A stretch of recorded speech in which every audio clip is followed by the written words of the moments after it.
Keluarkan pulpen dan catatan saudara selama 1 bulan ke depan. Kalau Tuhan kasih kesempatan, saya akan terus mengajar saudara mengenai tema besar yang Tuhan taruh di hati saya. Tema besarnya adalah open doors. Minggu lalu kita belajar apa itu pintu dan bagaimana Tuhan banyak membuka pintu. Dan hari ini rasanya akan tepat kalau kita bukan hanya membahas mengenai pintu yang dibuka, tapi saya ingin membahas juga mengenai pintu yang ditutup. Wahyu 3 ayatnya yang ke-7. Kitab Wahyu 3 ayat yang ke-7, kitab paling akhir dari seluruh Alkitab orang percaya. Yuk sama-sama kita baca satu ayat ini. Yang sudah di sana sama-sama dengan saya katakan, saya pasti diberkati. Yuk sama-sama kita baca Tamrin Residen 3, 2, ya. Dan inilah firman dari yang apabila ia tidak ada yang dapat, apabila ia tidak ada yang dapat. Saya buka dengan sebuah percayaan saya, pintu terbuka dan pintu tertutup sama pentingnya. Yang setuju bilang amin. Saudara, sebagai orang tua, anak saya 2, bagi saudara yang tidak tahu, istri saya 1, tidak boleh ditukar, itu bahaya saudara. Anak saya 2, tidak semua permintaan anak saya setujui. Para orang tua yang setuju sama pendapat saya boleh lambaikan tangan yang setuju dulu sama saya. Betul ya saudara?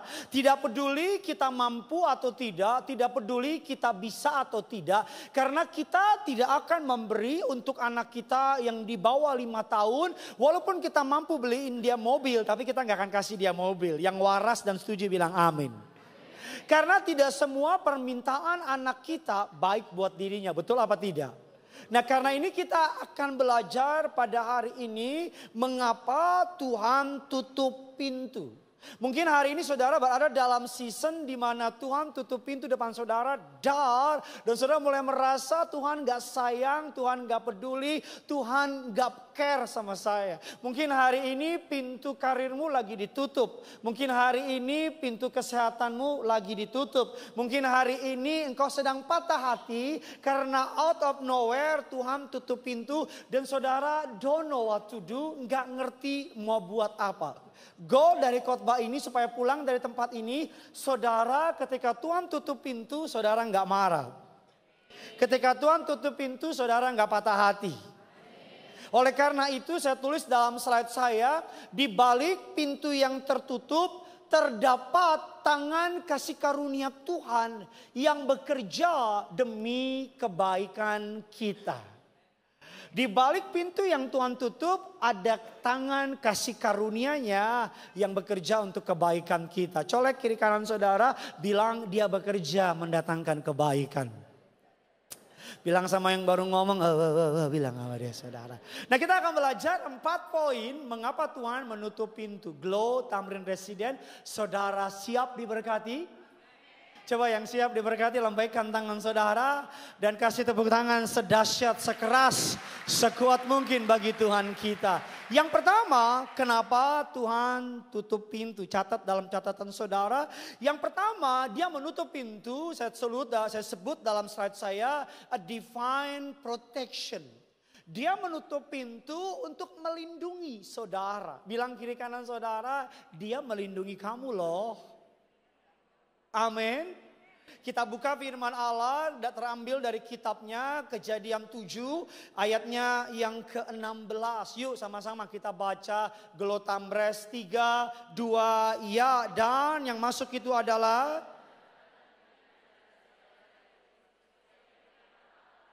lalu Tuhan menutup pintu Batra itu apa Bapak Ibu? Di belakang Nuh melakukan apa yang dia bisa. Membangun Batra, dia bangun. Beberapa teolog bilang dia membangun kurang lebih ratusan tahun. Saudara perlu mengerti apa yang menjadi kesulitan Nuh. Karena menurut buku yang saya baca, karangan John Maxwell dengan judul Walking with the Giant. At that time, hujan belum pernah datang di dunia. Jadi bayangin gak, Nuh bilang sama seluruh komunitasnya akan ada air bah. Gak ada yang ngerti. Yang ngerti cuma orang Batak. Karena horas bah. Gak lucu. Tolong dibantulah.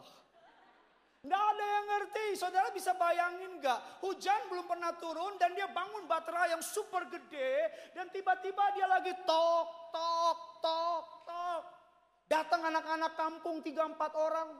Sambil bilang sama dia, orang gila, orang gila. Betul gak saudara? Belum lagi ada orang tua yang bawa anaknya dan bilang, nak kalau besar jangan gila kayak dia ya. Saudara bisa bayangin gak? Noah kita bilang dia melakukan seperti yang diperintahkan Tuhan kepadanya. Noah bisa membangun batra, Noah menyampaikan kabar tentang hukuman terhadap generasinya. Bahkan Noah menanggung cemoohan, menanggung ejekan. Bahkan Noah sehebat apapun usaha Noah, ada satu yang Noah gak bisa lakukan. Apa itu Pak Pendeta? Menutup pintu batra. 2025 kita lihat contoh yang paling terbaru dari apa yang terjadi di LA. Saya baca beritanya di LA, tahu?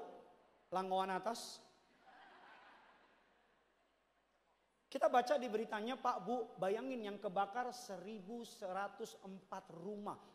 Banyak sekali. Yang terbakar luasannya 29.000 hektar. Kalau dijumlahkan kurang lebih 22.000 lapangan sepak bola. Kerugiannya 934 triliun. Yang diasuransikan 324 triliun. Kalau beli kuaci banjir di gereja. Bayangin orang-orang yang menarik 0,001%. Yang rumahnya kebakar itu orang yang paling the most wealthy man. Yang paling kaya. Yang kalau ada orang kaya di Indonesia ketemu dia ngerasa miskin. Saking kayanya dia. Tapi you know what? Ketika kebakaran datang, kekayaannya gak bisa tolong. 2025 saya berdoa. Ada perlindungan Tuhan dalam hidup saudara. Saudara jangan bangga, aduh Pak Pendeta saya gak takut. Mobil saya buatan Jerman. Remnya Pak sebelum jauh itu remnya otomatis berhenti. Justru yang gitu-gitu bahaya. Lihat tukang baja yang remnya terserah Tuhan. Sampai sekarang masih hidup dia. Lihat tukang truk yang remnya rem kocok gitu. Saya mau bilang sama saudara. Doa saya tahun ini, mari sama-sama angkat tangan saudara. Yuk sama-sama. Sama-sama ikuti saya dalam nama Tuhan Yesus. Aku berdoa merendahkan hatiku. Di tahun 2025 bersama keluarga. Kemana melangkah. Dijaga malaikat, tidak jatuh, tidak celaka, tidak bahaya, baik udara, darat ataupun laut. Tuhan pelihara hidup saya. Semua yang percaya katakan dan berikan kemuliaan tepuk tangan bagi Tuhan kita. Zakaria 2 ayat yang kelima bilang demikian, bahwa aku sendiri akan menjadi tembok api di sekelilingnya. Demikianlah firman Tuhan, dan aku akan menjadi kemuliaan. Ketika iblis datang, iblis komplain sama Allah. Iblis bilang, kamu yang membangun pagar di sekitar Ayub, makanya kami gak bisa buat apa-apa. Dapatkah saudara percaya bahwa di sekeliling hidup orang percaya ada pagar perlindungan Tuhan? Alkitab bilang tentara malaikat Allah berkemah di sekeliling orang benar. Doa saya tahun ini saudara semua sehat sempurna. Kamu naik mobil dijaga malaikat. Kamu naik pesawat dijaga malaikat. Bahkan tidurmu, sekarang orang tidur bahaya loh. Ada orang tidur telentang mati Pak. Karena telentang dia. Tang, dia telentang. Nggak ngerti? Yuk kita lanjut aja. Kita nanti malam lagi gosip lagi baru ngerti dia. Maksudnya Gideon tang ditelen. Bodoh amat.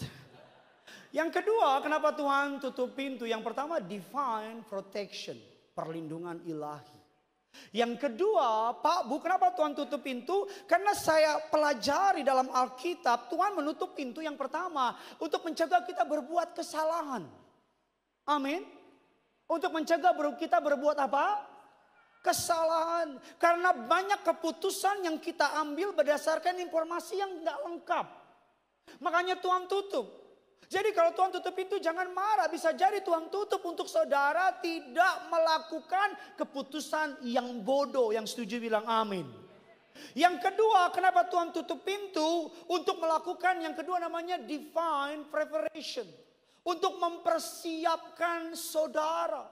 Bilang kiri kanan saudara, Tuhan sedang siapkan kamu. Mari kita buka dasar ayatnya. Apa yang saya maksud dengan Tuhan mempersiapkan? Kenapa Tuhan tutup pintu? Mari sama-sama kita lihat Keluaran 13 ayatnya yang ke-17 dan ke-18. Kita baca dua ayat ini sama-sama yuk sampai dibilang kerinduanku.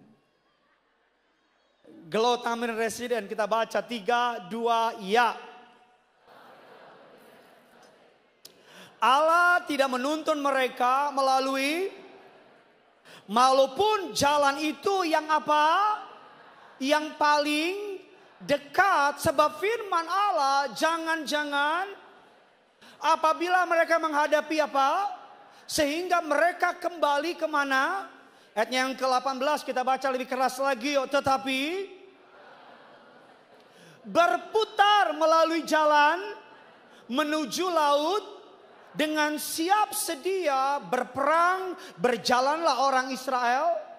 Pak Abu bisa lihat saya ke depan. Secara peta, bangsa Israel dari tanah Mesir ke tanah perjanjian ada direct access. Nggak lewatin padang gurun, lebih cepat nyampe, lebih mudah dilewatin. Tapi Tuhan kata Alkitab sengaja membuat bangsa Israel apa Bapak Ibu? Berputar. Kadang-kadang dalam hidup ini bukan berkatnya belum siap. Kamunya yang belum siap. Bukan Tuhan gak mau kasih promosi. Kamu yang belum siap. Ada banyak orang gak siap miskin. Tapi jujur dengar perkataan saya. Lebih banyak orang gak siap kaya. Miskin aja sombongnya minta ampun. Apalagi kaya. Ada banyak orang gak siap miskin. Tapi lebih banyak orang gak siap kaya. Ada banyak orang gak siap gagal. Tapi lebih banyak orang gak siap berhasil. Pak, kemuliaan itu promosi diberi kepada orang yang salah. Hancur orang itu. Amin kayak apa kayak. Gue minta terangkat juga hari ini sama Tuhan. Amin. Baru dikasih motor aja. Sombongnya minta ampun. Baru naik motor aja udah godain istri orang. Neng, kosong nih Neng. Gimana Tuhan kasih Innova? Itu yang wah motor itu semua itu. Hei, wah, weh. Betul apa tidak? Kenapa Tuhan tutup pintu? Tuhan siapin kamu. Bilang kiri kanan saudara, Tuhan lagi siapin kamu. Anak-anak muda saya boleh pesan gak sama saudara? Kok yang jawab opa-opa sih? Anak-anak muda saya boleh pesan gak? Pesan saya sederhana. Jangan cepat-cepat pengen di atas. Di atas pondasi gak siap. Dar. Jangan cepat-cepat di atas. Biar waktu dan cara Tuhan yang taruh kamu di atas.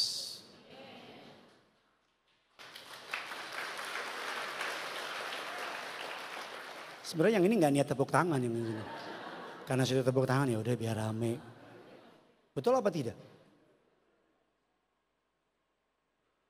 Sebelum Tuhan percayakan perkara besar, Dia ngetes kita perkara kecil.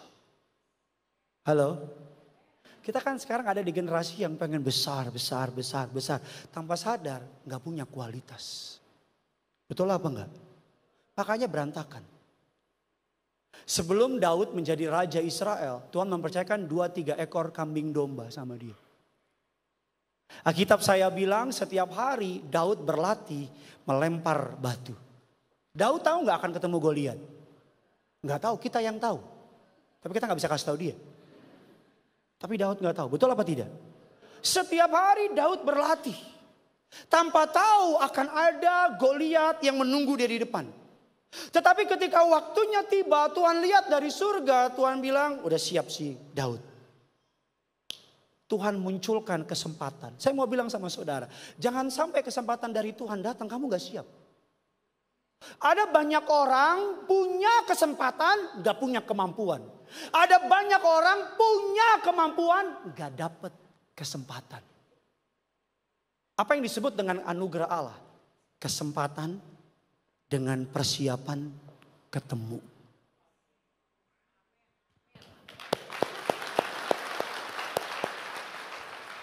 Memang gak siap semua di sini. Amin. Kamu siap, tapi kalau gak dapat kesempatan gak jadi apa-apa. Kamu dapat kesempatan tapi kamu gak siap, gak bisa. Saya baru ngerti kenapa saya jadi gembala umur 40. Kalau saya jadi gembala umur 30. Sekarang aja masih takut. Apalagi 30. Makanya seorang hamba Tuhan namanya Oswald Chambers mengatakan demikian. Percaya pada hikmat Tuhan bahkan ketika kita tidak memahami caranya.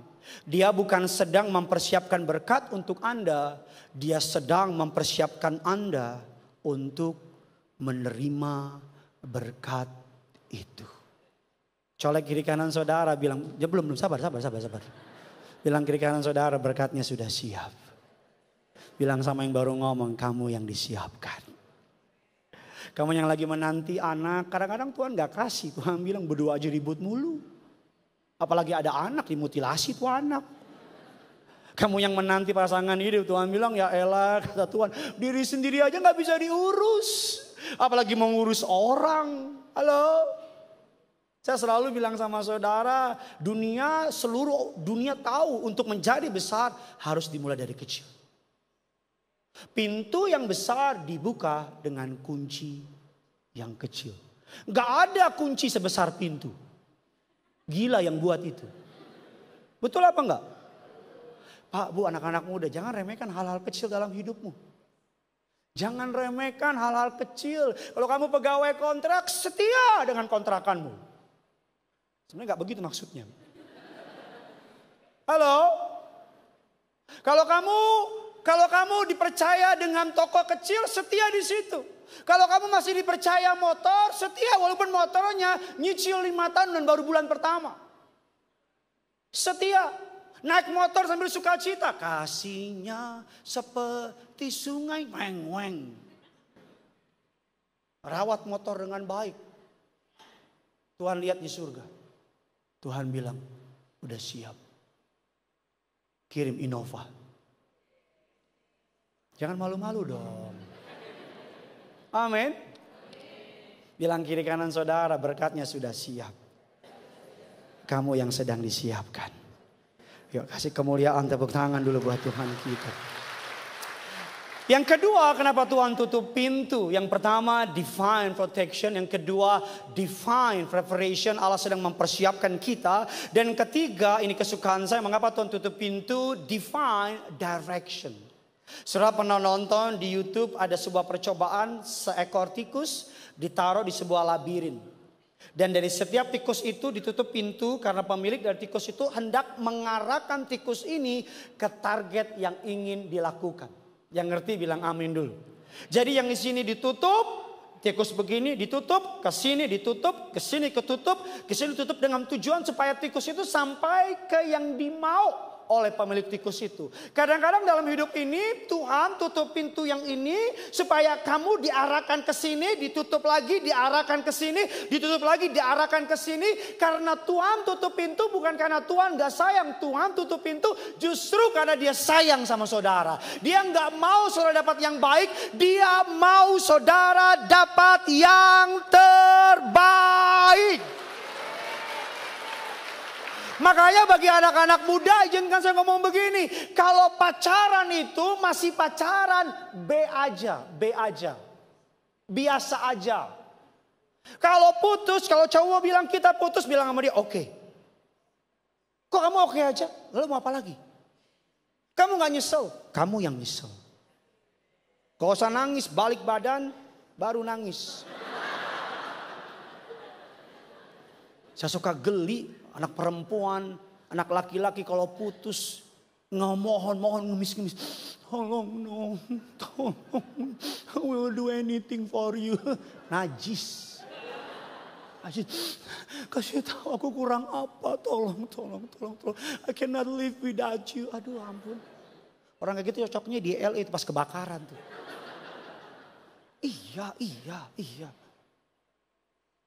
Tuhan tutup, udah. It belong to you, it will be. Saya pendeta yang percaya kita anak Tuhan gak usah ngoyo. Kok gak ada yang ngamin sih? Gak usah apa? Ngoyo, bilang kiri kanan saudara. Selai aja. Santai aja, amin. Santai aja. Mari kita lihat sebuah contoh di Alkitab, kisah yang menarik, kisah Rasul 16 ayat 6 dan ke-10. Kita akan belajar teologi lebih dalam di ayat ini. Mereka melintasi tanah karena apa Bapak Ibu? Mencegah mereka untuk memberitakan. Ayat yang ke-7 silakan.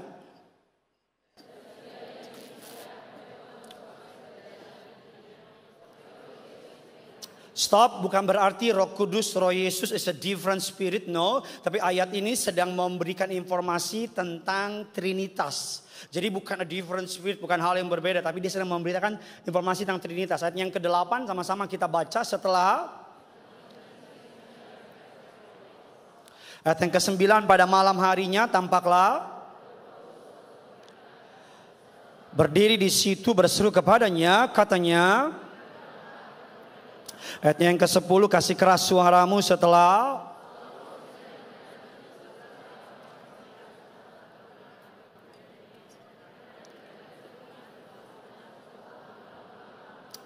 Stop sampai di situ. Saya mau tanya sama saudara, beritakan Injil itu baik apa tidak?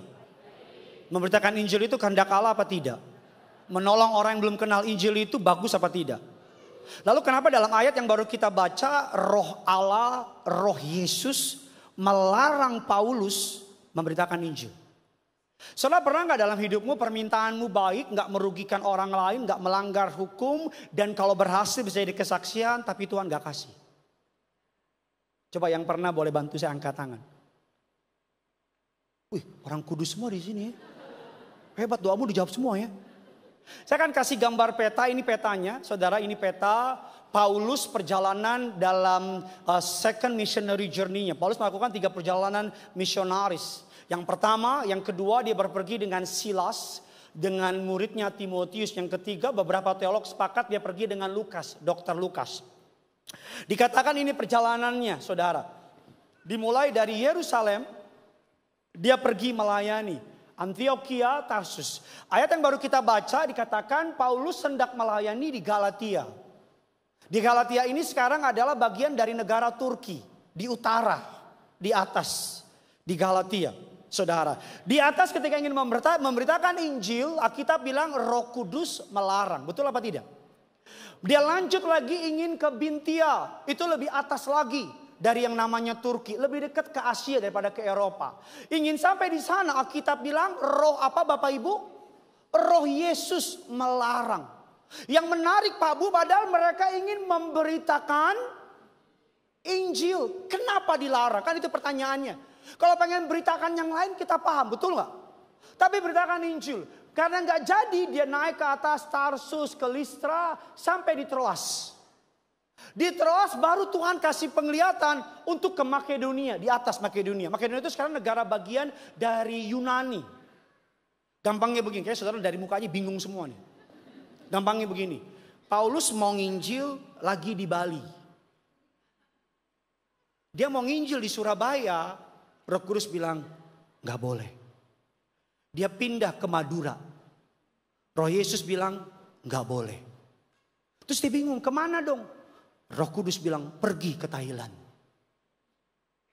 Kalau cabang lain sih ketawa denger itu. Ini banyak masalah di sini ya.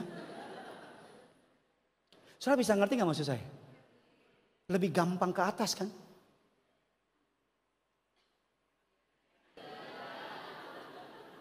Lama-lama sakit hati gue di sini loh bener. Itu lebih gampang ke atas. Tapi dia harus nyebrang. Kenapa? Kenapa? Saya selalu bilang sama saudara. Kadang-kadang bukan soal baik atau tidak permintaan. Kata saya tanya, di sini siapa yang permintaannya baik, nggak ngelanggar hukum, Kalau jadi kesaksian, tapi Tuhan gak kasih. Saya tuh pengen jadi polisi, tapi Tuhan gak kasih. Saya tuh ketika jadi polisi saya bilang sama Tuhan, Tuhan kalau aku jadi polisi, namamu dipermuliakan. Tuhan lihat dari surga, Tuhan bilang sotoy. Saya bilang Tuhan saya gak bayar seperak pun. Kalau saya lolos jadi polisi engkau akan menerima segala kemuliaan. Tuhan lihat dari surga, Tuhan bilang bontot katanya. Ngerti apa sih lo? Halo? Kenapa Tuhan melarang Paulus? Yang pertama Tuhan mengetahui di mana tanah hati yang paling siap untuk penanaman Injil. Tuhan yang paling tahu. Bilang kiri kanan saudara, Tuhan yang paling tahu. Yang kedua, sambil saya undang Yosia bisa bantu saya. Yang kedua, kenapa Tuhan larang? Yang kedua, karena at the time pusat dunia ada di Yunani. Pusat dunia ada di Romawi. Yang ngerti bilang amin dulu. Jadi apa yang ngetren di Yunani, apa yang hebat di Romawi, karena daerah jajahannya lebih banyak. Maka kalau berhasil menginjil di Romawi, berhasil menginjil di Yunani, maka penginjilan itu dengan sendirinya akan terbawa ke seluruh daerah jajahan Romawi dan Yunani. Yang ngerti bilang amin dulu. That's why Tuhan maunya di Romawi. Karena Tuhan lebih tahu. Bilang kiri kanan saudara, Tuhan lebih tahu. Amin. Tuhan lebih apa?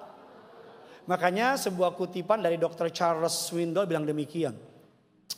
Jalan memutar dan jalan buntu tidak pernah menyenangkan. Terutama saat mengalaminya. Tetapi terkadang itu adalah hadiah ilahi dari Dia yang mengasihi kita. Amin. Siapa yang siap tahun ini kalau Tuhan lihat jalanmu gak baik, ada jalan yang lebih baik, rela Tuhan putar. Benar. Siapa yang hari ini kalau lihat jalanmu gak benar, Tuhan rela, kamu rela dibikin buntu jalanmu. Benar. Ini kayak anak TK ya. Get ready. Kamu ngomong di sini, Roh Kudus tangkap. Akan ada dalam hidupmu Tuhan putar. Bilang kok dia lebih cepat. Saya kok gak nyampe-nyampe. Tuhan bilang aku lagi puterin kamu. Sama seperti di jalan raya kalau ada kecelakaan, polisi akan bikin rekayasa lalu lintas. Lebih jauh sih. Lebih lama sih. Tapi lebih aman.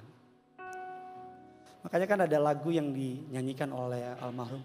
Kau lebih tahu yang terbaik bagiku, kau lebih sanggup pulihkan hidupku. Ku berserah, ku percaya hanya Yesus penolongnya. Mari sekali lagi kita angkat lagu ini. Kau lebih tahu, kau lebih tahu yang terbaik bagiku. Kau lebih sanggup pulihkan. Ku berserah, ku percaya.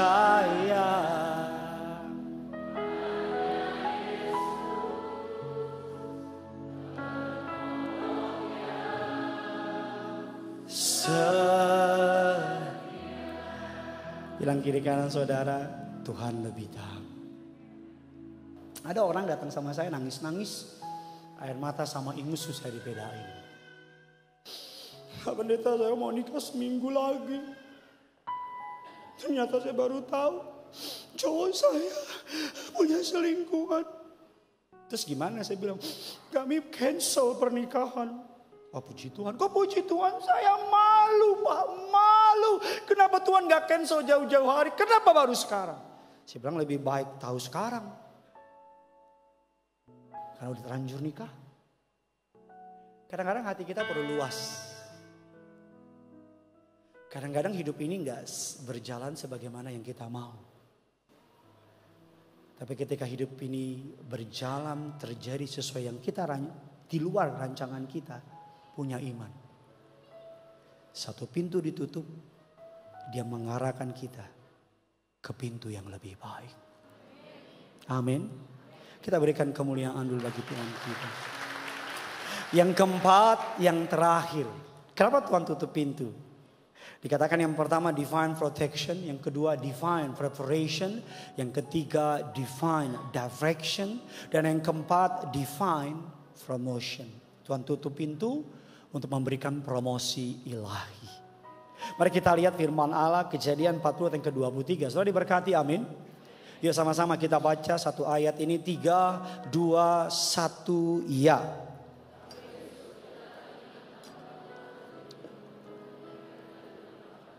Enggak kedengeran suara saudara, bisa lebih jelas lagi. Tetapi Yusuf tidaklah diingat oleh kepala juru minuman itu, melainkan apa? Sama-sama bilang sama saya, tidak diingat. Sama-sama bilang sama saya, dilupakan. Bagi Yusuf, dilupakan oleh kepala juru minum adalah sebuah kejahatan. Saudara perlu mengerti psikologinya Yusuf. Umur 17 tahun dia dapat mimpi. Bulan, bintang, 11 berkas menyembah dia. Betul ya?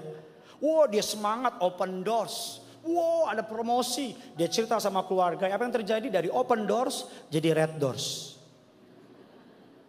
Gimana nih? Dia dijual jadi budak. Di budak dia kerja baik-baik sama Potifar. Baru kerja baik-baik datang masalah. Istri Potifar, Tante Poti, gangguin Yusuf. Cup. Makin lama Ucup makin gagah gak naik. Cup. Boleh Jo peluk Akang Cup. Nyanda tante. Boleh Jo peluk Akang. Yusuf bilang jangan, lepaskan. Jangan lepaskan, itu Yusuf. Kalau saudara jangan lepaskan. Pak Bu, Potifar cantik Pak, cantik Pak. Istri dari bangsawan, kepala keamanan Firaun, cantik. Wangi, pasti gak bawa terasi. Wangi, wow, istri Potifar gak mungkin bengek Pak, gak mungkin.